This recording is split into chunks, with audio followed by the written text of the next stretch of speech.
Primer año que Itxaropena participa en el pincho medieval. Este año participamos con el bocado del vikingo. Es un brioche con una costilla a baja temperatura, unos encurtidos y una salsita de mostaza. Pasad a probarlo. Bueno, gure pintxoa izena du Entre Redes y Trigales gaztelainaz, así que, bueno, pixka bada mari montaña bitako mendikoa eta itsasoko produktuak erabilita prestatzeko.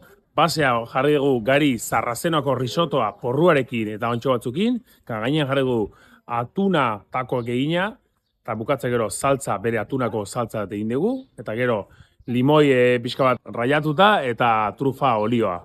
Así que venga, animatu, etorri eta probatu gure pintxoa.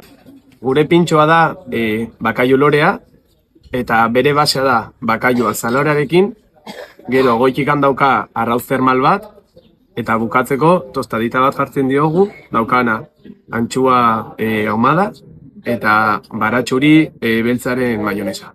Animatzen zaitugu etortzera batzokira gure pintxoa probatzeko. Oye, chicos y chicas, os animo a todos y a todas a que vengáis a la Gastroteca de Anontxat a probar la miak arrautzak.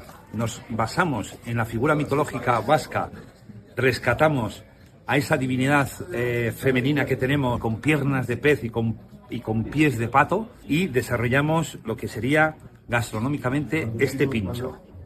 Dentro tenéis tanto el micuí de foie, tenéis el pato confitado, tenéis unos hongos confitaditos exquisitos también, esa compota de manzana y luego con el jamón un jerky de jamón de pato. Hola, nosotros somos el Ondar y como cada año seguimos participando en el pincho medieval y os animamos a que vengan a probar nuestro pincho, que consiste en brocheta de solomillo de cerdo con manzana reineta, una salsa de sidra, viruta de bacon crujiente y para decorar un poco de coulis de frutos rojos. Estamos en el restaurante en Bata, nos presentamos al pincho medieval. El pincho nuestro se llama bola de dragón y consta de una bola de arroz con una yema de huevo hecha en soja y un trocito de bacon y queso gratinado. Os animamos a que vengáis al restaurante a probarlo y con ahí.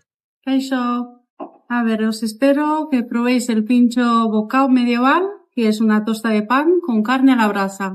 Eskerrik asko. Bueno, aurten ere aurkezten gara proposamen berri honekin. Zertan datza, bada porru pastel bat, etxean egina, perretxiko krema baten gainean eta lepape iberikoarekin. Izena da altxa porru. Animatu eta etorri probatzera.